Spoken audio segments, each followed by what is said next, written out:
स्वागत है एक बार फिर से आपका आवाज़ अड्डा मार्केट स्पेशल में। क्योंकि मार्केट में काफ़ी तूफान रहा, इसलिए आज इस पे खास चर्चा हो रही है। अब तक हम लोगों ने ये समझने की कोशिश की कि बाज़ार में क्यों हुआ, क्या हुआ और इन्वेस्टर का, ट्रेडर का बिहेवियर कैसा होना चाहिए। इस पे हमने बातचीत की।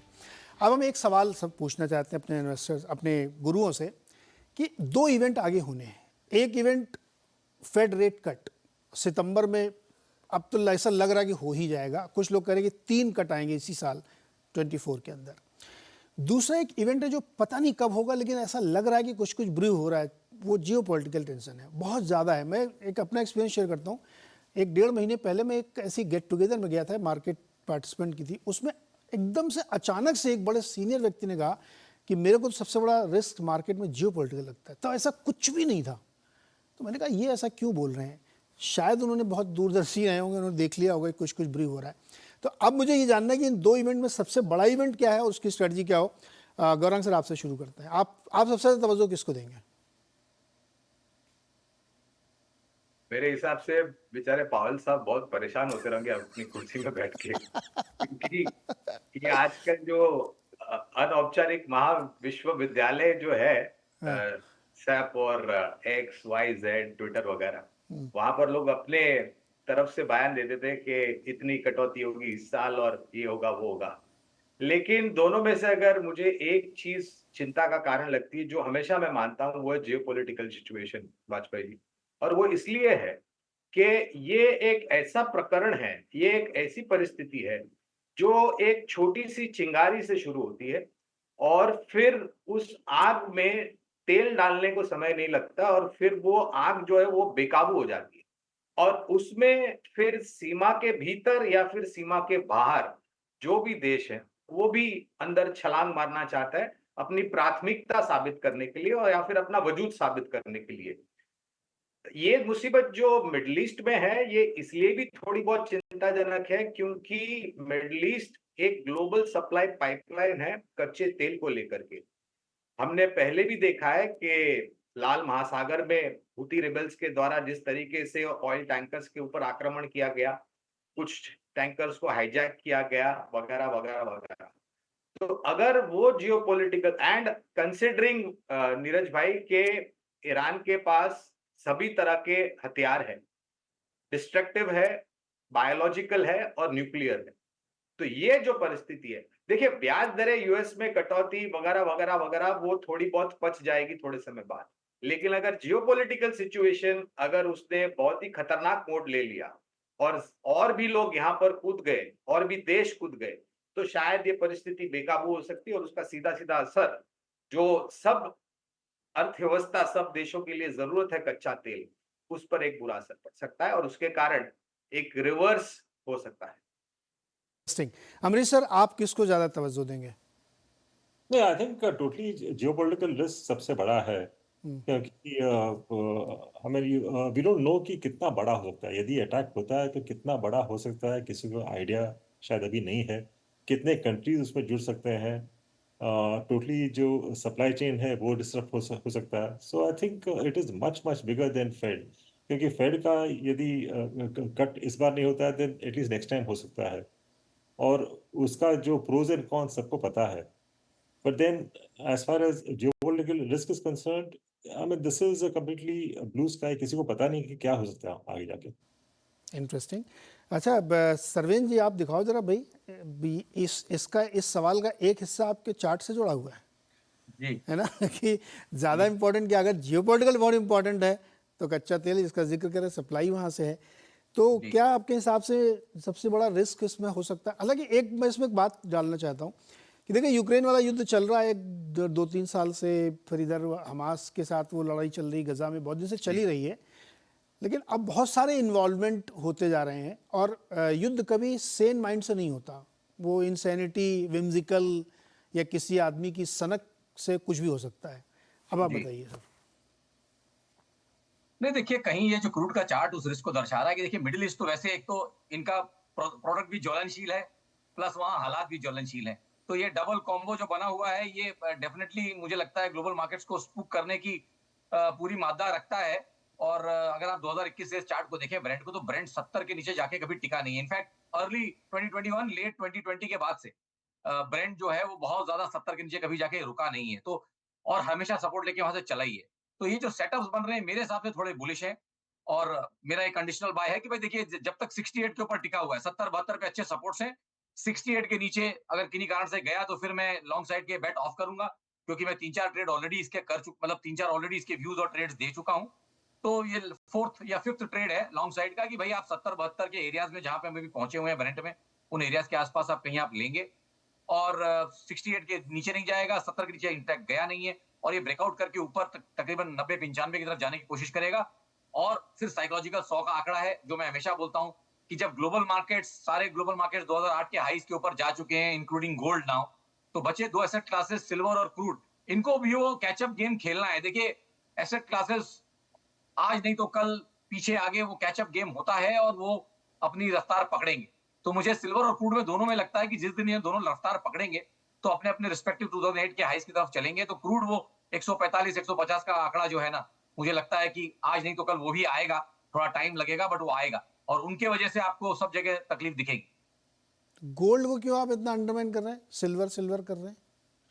नहीं नहीं, गोल्ड तो चली गया ना सर, गोल्ड ने ऑलरेडी ब्रेकआउट, गोल्ड अपना ऑलरेडी ब्रेकआउट करके खड़ा है। तो हाँ। गोल्ड भी हम तो लास्ट 3 साल से गोल्ड के बुल है।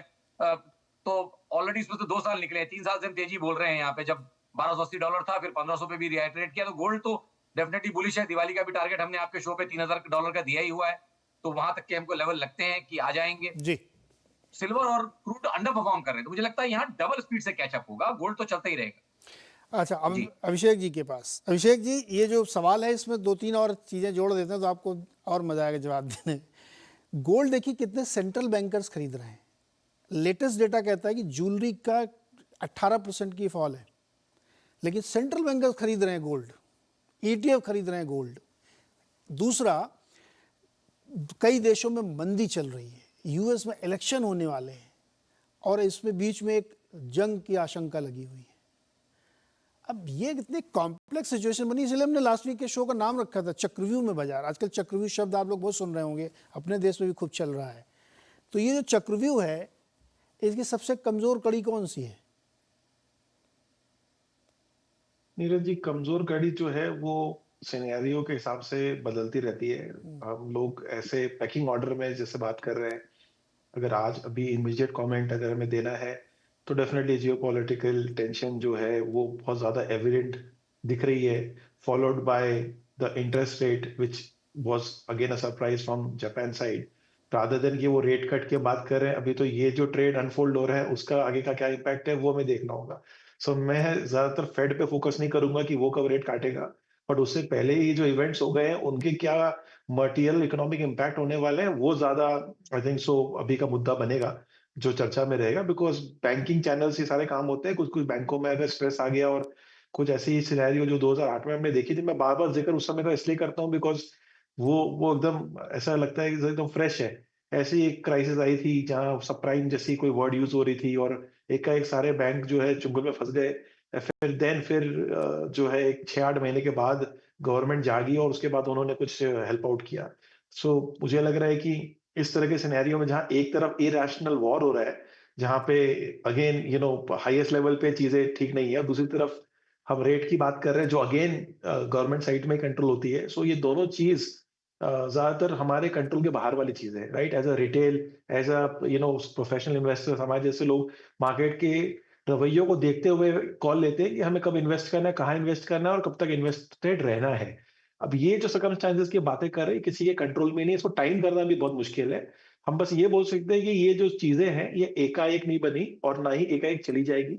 ये अब हमें थोड़ा देखना होगा और वो टाइम जो है वो मार्केट में रह के ये विटनेस करना है। So to me, these are definitely high risk things which are happening parallelly. But अब कौन सी चीज कहाँ अनफोल्ड कर जाएगी मुश्किल है।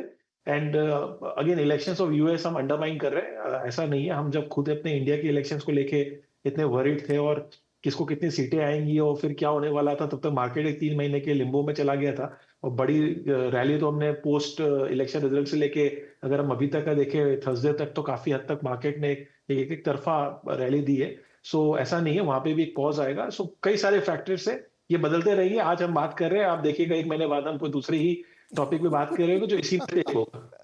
यही तो मार्केट है। आप ये देखिए दुनिया की जो 2-3 बड़ी इकॉनमीज हैं, एक मंदी में चल रही है, एक में मंदी आने की आशंका है, रेट कट की बातें चल रही, दूसरी में रेट बढ़ाए जा रहे हैं, और एक तरफ युद्ध के जंग के आसार चल रहे हैं। मतलब कितनी कॉम्प्लेक्स सिचुएशन है, वाकई एकदम परफेक्ट चक्रव्यूह बना हुआ है। लास्ट क्वेश्चन है, बहुत छोटे छोटे जवाब चाहिए। अमरीश सर, क्या फिर वेट एंड वॉच, थोड़े दिन तक हमारे रिटेल निवेशक कुछ ना करें, देख लें, थोड़ा गिरते हुए चाकू को पकड़ने की कोशिश क्यों करें?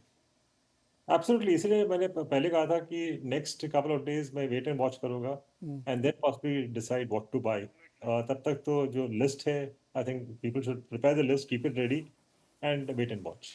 गौरांग सर, मार्केट का लस्ट भी तो होता है, ललचार आम मन एकदम लपक लो यार, 20% नीचे है आज, कैसे कंट्रोल करें उसको? योगा करें क्या? योगा तो आपको बिल्कुल करना चाहिए, मेरे ख्याल से सेहत के लिए बहुत जरूरी है, खास करके अगर आप शेयर बाजार से जुड़े हुए हो तो आपकी सेहत, वो भी शारीरिक और मानसिक दोनों सेहत आपको संभाल के रखनी है। लेकिन वाजपेयी साहब, हमने बहुत सारी जिक्र किया, एक जो कांड हुआ था या फिर एक जो बीमारी फैली थी 2020 में, जो चाइना ने भेंट दी थी पूरे विश्व भर को। 2020 में अगर मुझे याद है तो निफ्टी ने लो बनाया था 7,600 का, और सेंसेक्स ने 25,800 या 900 के आसपास का लो बनाया। और बहुत लंबा समय नहीं हुआ है इस घटना को, हम अगस्त में है 2024 के, और 25,000 का स्तर हमने निफ्टी में देख लिया और 82,000 के आसपास सेंसेक्स में देख लिया। कहने का तात्पर्य ये है, मैं कहना ये चाहता हूं कि बाजार में एक तो हिम्मत की कीमत होती है और दूसरी होती है कि आपके पास जोखिम झेलने की क्षमता कितनी है। अगर आपका ब्लड प्रेशर हाई है और अगर आप दिल के मरीज हैं तो मेहरबानी करके शेयर बाजार में मत आइए। लेकिन अगर आप स्वस्थ है शारीरिक रूप से और मानसिक रूप से, और अगर आपके पास जोखिम झेलने की क्षमता है, तो मैंने अपने ही सहयोगी चैनल पर और बाकी अन्य चैनल पर किया था कि मेरा आपका 100 रुपया है निवेश करने के लिए, तो उसमें से 25-30% तो निवेश कीजिए। जैसे हम चर्चा कर रहे थे, ना किसी ने टॉप पकड़ा, ना किसी ने बॉटम पकड़ा, अब पता नहीं ये कहां जाकर के रुके। चलिए, मौका मिला है, आपने 20-25% निवेश कर लिया, अगर यहाँ से और 5-10% नीचे जाता है तो आपके पास पूंजी है और 25-30% निवेश करने के लिए। कम से कम आपको वो दुख तो नहीं होगा कि मुझे मौका मिला था और मैंने निवेश नहीं किया। बिल्कुल सही बात है। और इस शो में मकसद भी यही था कि इस वक्त आपको करना क्या है, प्लान ऑफ एक्शन आपका क्या होना चाहिए, वो है। और अपनी आँख कान खुले रखें, आवाज़ देखते रहें, ऐसी जानकारी आपको मिलती रहेगी। और मैं ये दावे के साथ कह सकता हूँ कि आवाज़ के दर्शकों ने शायद ही लॉस किया हो, क्योंकि रोज़ दिन में कितनी बार तो हम लोग इनको ये सारे डिस्कशन करते थे और वीकली डिस्कशन करके इसको सबको बताते थे। तो होपफुली उन्होंने लॉस नहीं किया होगा और आगे भी नहीं करेंगे। और थोड़ा सा इंतजार करें मौके का, और थोड़ा थोड़ा पैसा अगर वो लगाएं तो बहुत सोच समझ के लगाएं। सारे मेहमानों का बहुत बहुत शुक्रिया, नज़र बनी रहेगी, और ऐसी स्थिति रही तो जल्द ही हम एक स्टॉक वाला भी शो करेंगे कि पैसे लगाने कहाँ है। नाम तो बताओ सरवेन जी, 10 सेकेंड सिर्फ, अगर आप कुछ बोलना चाहते हैं। एक डेटा और जोड़ लीजिए, 22 और 24 तारीख को ब्रिक्स की मीटिंग है, और जो सुगबुगाहट है कि करेंसी लॉन्च होगी, हाँ, वो भी बाजार को कहीं नर्वस कर रही है। चलो एक और पॉइंट उसको भी हम जोड़ के रखेंगे। बहुत बहुत शुक्रिया आप सारे मेहमानों का जुड़ने के लिए।